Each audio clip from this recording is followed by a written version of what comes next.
مولا علی جب خطبہ دیتے تھے مسجد میں تو فرمائے سارے عرب گھٹنوں پہ کھڑے ہو جاتے تھے. ماشاءاللہ یا علی افصح الرجال فی العرب، سب سے فصیح ترین کلام کرنے والے علی ابن ابی طالب. بڑی واہ واہ کرتے تھے علی کو. لیکن مولا فرماتے تھے جب میں کچھ کرنے کو کہتا تھا یہ پوری مسجد خالی ہو جاتی تھی. ہاں میں اکثر کہتا ہوں جہاں پر مجلسیں پڑھتا ہوں کہتا ہوں مجمع آیا، لوگ سن رہے ہیں، کسی نے نعرہ مارا، کسی نے واہ واہ کی، اترنے کے بعد لوگ بڑا احترام کرتے ہیں، کوئی ہاتھ چومتا ہے، کوئی ماشاءاللہ کہتا ہے، قبلہ عمر دراز ہو، بڑی بڑی لوگ دعائیں کرتے ہیں. یہی مولا علی کے زمانے میں ہوتا تھا. جب مولا اترتے ہوں گے لوگ ہاتھ چومتے ہوں گے، لوگ ماشاءاللہ کہتے ہوں گے، لوگ بخن بخن کہتے ہوں گے. لیکن جب مولا کہتے تھے کچھ کرنے کی منزل ہے تو علی کے ساتھ چھوڑ کے چلے جاتے تھے. میں نے ایک جگہ پہ کہا تھا، میں نے کہا مجمع بیٹھا ہوا ہے، آپ ماشاءاللہ مجلس سننے آئے، وہ ہوا بھی کی، سلواتیں بھی پڑھی، ماشاءاللہ بھی کہا، لیکن ابھی میں کہوں مجلس کے بعد سب لوگ بیٹھ جائیں، آپ سب کا خمس کا حساب و کتاب ہوگا، شاید میں اکیلا بچ جاؤں، سارے مومنین چلے جائیں. تو معیار مجمع نہیں، معیار بھیڑ نہیں. بھیڑیں امام کی مجلسوں میں بہت تھی. بھیڑ جب مولا مسجد کوفہ میں خطبہ دیتے بہت تھی، لیکن مولا کہتے تھے جنگ پہ چلنا یا علی سردی ہے، جنگ پہ چلنا یا علی گرمی ہے. امام نے کہا کبھی کہتے ہو سردی، کبھی کہتے ہو گرمی، مسئلہ کیا ہے؟ امام نے کہا اچھا میں جنگ پہ چلنے کے لیے نہیں کہتا، علی کے لیے ایک چھوٹا سا کام کر کے آؤں. کہا یا علی کیا کریں؟ کہا کل سب بال کٹوا کے آنا. اب عربوں کے بال آپ کی طرح نہیں تھے، بڑی بڑی زلفیں ہوتی تھیں. کہ سب بال کٹوا کے آنا.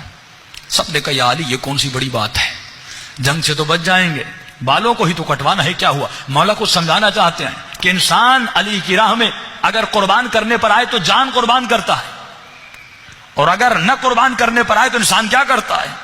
کہا سب نے بال کٹوائے. ان میں ایک تھا جن کی نئی نئی شادی ہوئی، بیوی کے پاس گیا، کہا ایک مسئلہ ہوا. کہا کیا ہوا؟ کہا علی نے کہا کہ کل بال کٹوا کے آؤ، بالکل ٹینڈ کروا کے لاؤ. تو بیوی نے کہا نئی نئی شادی ہوئی ہے، عورتیں کیا کہیں گی کہ تمہارا شوہر، وہ عربوں کا زمانہ جس میں گنجا پن تو ہوتا بھی نہیں ہوگا، آج کل تو فیشن ہو گیا. کہا کہ عورتیں میرا مذاق اڑائیں گی. اب یہ پھنس گیا، بیوی کی سنے یا علی کی سنے؟ آج ہمارا یہی مسئلہ ہے، معاشرے کی سنے علی کی سنے، گھر کی سنے مولا کی سنے، باپ کی سنوں خدا کی سنوں، زوجہ کی سنوں یا مولا کی سنوں. یہیں پر ایمان کا پتہ چلتا ہے. مجلس میں آنا ایمان نہیں ہے، گھر میں حسین کی طرح زندگی بسر کرنا ایمان ہے. زندگی کے ہر پہلو میں علی کی ماننا ایمان ہے. آفس میں مولا کی ماننی ہے، روڈ پہ مولا کی ماننی ہے، گھر میں مولا کی ماننی ہے. اکثر نوجوان کہتے ہیں قبلہ والد نے کہا شادی پہ چلنا ہے، اس شادی میں رقص ہے، اس شادی میں گانا ہے، رشتہ دار کی شادی ہے، دو مسئلے ہیں، صلت الرحم کا بھی مسئلہ ہے اور والد کی اطاعت بھی کرنی ہے. خاتون کہتی ہے مولانا میری ماں نے کہا شادی پہ چلنا ہے، جھگڑا ہو جائے گا اگر نہیں چلو گی، رشتہ دار ناراض ہو جائیں گے اگر نہیں چلو گی، رشتہ داری ہے وہ کل ہماری شادیوں میں نہیں آئیں گے، ہم کیسے جائیں؟ قبلہ وہاں پر گانا ہے، وہاں پر حرام کی محفل ہے، وہاں پہ ناچ گانا ہے، میں جاؤں کہ نہیں؟ وہاں پہ میکس گیدرنگ ہے، مرد بھی ہے خواتین بھی ہے، حجاب نہیں ہے تو میں کیا کروں؟ تو اب یہاں پر سوال پیدا ہوتا ہے کیا میں والدین کی بہترامی کروں؟ بھائی بہترامی نہیں کرنی، لیکن اللہ فرماتے ہیں جہاں پر میرا حکم اور والد کا حکم ٹکرا جائے تو تمہیں اپنے رب کی سننی ہے، والد کی نہیں سننی. تم نے مولا علی کی سننی ہے، اپنے والد کی نہیں سننی. بہترامی نہ کرنا، احترام کرنا، لیکن ایک جملہ کہنا بابا میری اماں آپ اپنی قبر میں جاؤ گی، آپ اپنی قبر میں جاؤ گے، میں اپنی قبر میں جاؤں گا، نہ آپ میرے اعمال کے مسئول ہیں نہ میں آپ کے اعمال کا مسئول ہوں. مجھے میرے اعمال کا سوال ہوگا، آپ سے اپنے اپنا سوال ہوگا. قیامت کے دن نہ آپ مجھے بچانے آئیں گے نہ میں آپ کو بچانے آؤں گا. اگر میں اللہ کی سنوں گا تو خدا مجھے وہاں پر بچائے گا بھی. تو یہ دو چیزیں جب ٹکرا جاتی انسان پریشان ہو جاتا ہے، کروں تو کیا کروں؟ اس نے بیوی نے کہا بھائی اگر بال کٹوائے تو پھر کل سے گھر نہیں آنا. اب پریشان ہو گیا کیا کرے؟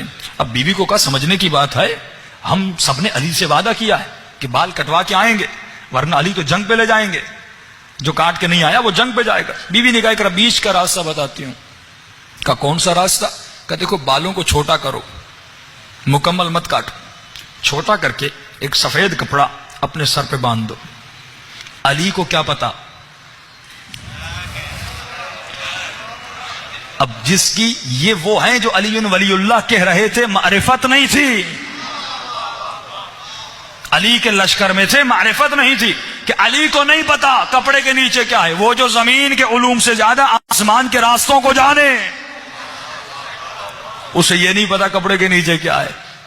اس مرد غافل نے بھی یہی کیا، تھوڑے سے بال کاٹے اور اپنے سر پہ ایک سفید کپڑا باندھا، اور بیوی نے کہا پہلی صف میں کھڑے مت ہونا، دوسری تیسری صف میں کھڑے ہو جانا۔ علی کو کیا پتا، فرمایا یہ دوسری تیسری صف میں کھڑا ہو گیا اور سر پہ جنگی ٹوپی بھی پہن لی۔ مولا جیسے آئے سب کو کہا ٹوپیاں اتارو، سب نے ٹوپیاں اتاری۔ اب کپڑا تو باندھا ہوا تھا، جس طرح کرکٹر بھی ایک کپڑا سر پر باندھتے ہیں، اس نے سفید کپڑا باندھا ہوا تھا۔ اب کا مولا کو کیا پتا چلے گا، مولا اپنی سواری پر سوار ہیں، کمر میں ذوالفقار بھی لگی ہوئی ہے۔ ایک مرتبہ تمام تر صفوف کو دیکھتے گئے، جیسے اس کے قریب آئے امام نے ذوالفقار کو نکالا، ذوالفقار کی نوک سے اس کے سر سے کپڑے کو اتارا۔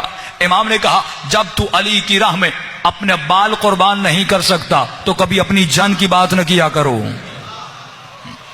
یہ راستہ قربانی مانگتا ہے۔ آج مسئلہ یہی ہے کہ مومن اپنا پیسہ قربان نہیں کر سکتا، چند بال قربان نہیں کر سکتا کہ بھائی قبلہ داڑھی رکھوں گا تو 10 سال بوڑھا دکھتا ہوں۔